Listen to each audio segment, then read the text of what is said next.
Yo, what's up guys, Andy TV nga pala, and dyan for today's video is mag-game test tayo sa ating Vivo Y35 na naka-Snapdragon 680 sa ating prototype na PC game. So tara, let's play. The doctor told me get my mind right. I'm headed down the road with no street lights, ripping on the thought of immortality. So yan, for today's video is mag-game test lang tayo ng ating Vivo Y35 na naka-Snapdragon 680. So dito, malalaman natin kung kaya nga ba ng Vivo Y35 na mag-run ng PC game. So sa mga 90s dyan na gamer, alam na alam syempre yung game na to. So ito nga pala ang prototype na pwede nang malaro sa ating mga Android device. Yes, PC game siya na pwedeng malaro sa ating mga Android device. So para sa akin mga boss is ang minimum requirements nito is Snapdragon 680. Sa mga naka-MediaTek dyan like Dimensity, Helio, Exynos, hindi muna siya pwede. So, test lang natin to sa Snapdragon 680. And dito mga boss, naka-connect lang tayo dito sa ating wireless controller na parang switch controller para mas makita natin maigi yung screen natin. And dito mga boss, nagra-run siya ng 40 FPS, so frame per second.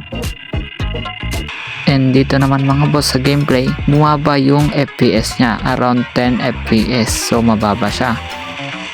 Pero pansinin nyo mga boss na playable siya sa ating Vivo Y35 na naka Snapdragon 680.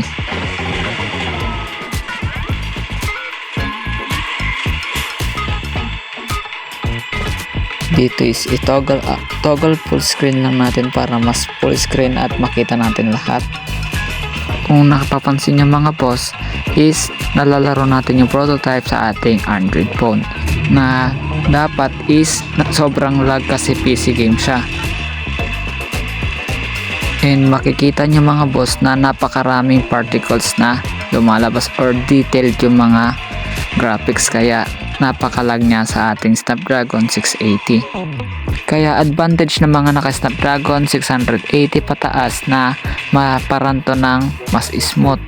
Kung naka Snapdragon 680 ka at gusto mong malaman kung ano o paano i-set up and install tong game na to sa inyong mga Android device, then i-comment nyo lang dyan sa comment section para gawan natin to ng tutorial. So sa game na to, para tayong si Incredible Hulk na mala Spider-Man na may pagka Assassin's Creed, so napakaangas. Tapos kalaban natin dito mga zombies, tapos mga monster. Mga story nito para tayong villain na napakalakas, tapos kalaban natin mga army. Syempre villain tayo, di kalaban natin army. Ang mangas pa dito mga boss, si Alex is kaya niya magpalit ng anyo. So yan, pwede siyang maging Wolverine. So yan, isipin mo mga boss, no, tatratin ka ng bala ng mga army tapos di ka na mamatay. Grabe yun, brutal. Parang panaginip na gusto mo maging hero tapos ganito yung kinalabasan.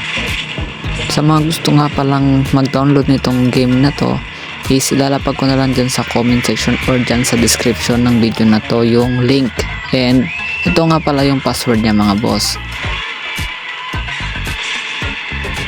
Walang sobra, walang kulang. So yun yung password niya. Kung gusto mo magpa personal tutorial sa akin, message mo lang ako sa ating blue app na Andy TV Games ng Gamers. So dyan is tuturuan kita step by step, screenshot or screen record hanggang sa malaro mo yung game. Yun ay kung kaya nung device mo.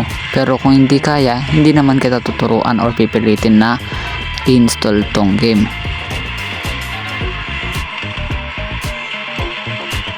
Yun, masyadong tayong matagal pero still playable pa rin ang prototype PC game sa ating Android device na naka Snapdragon 680 lang.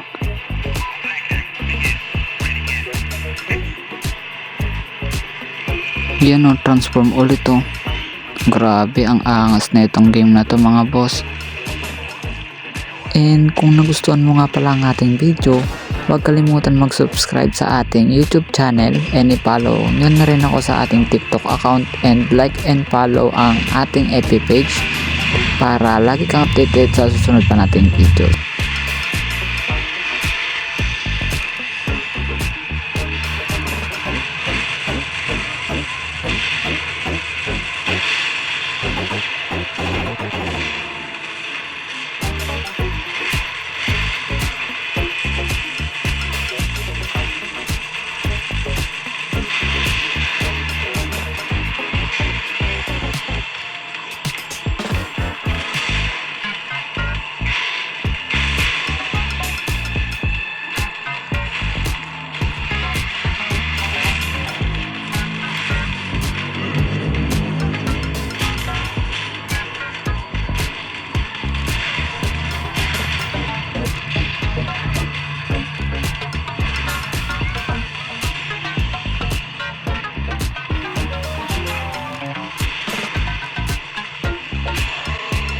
yan na yung sinasabi kong monster.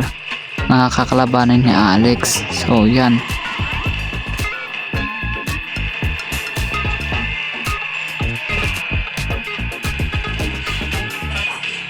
Na-transform ulit, parang Son Goku lang.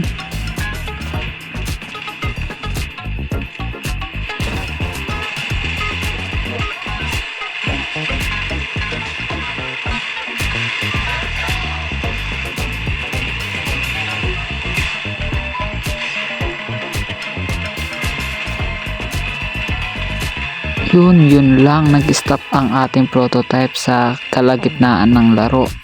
So yan mga boss, no, dito na siguro bumigay yung chipset ng Snapdragon 680 Vivo Y35. So yun yung game test nya, nag-stuck and freeze na ang prototype PC game. So yun lang mga boss, no, salamat sa panonood.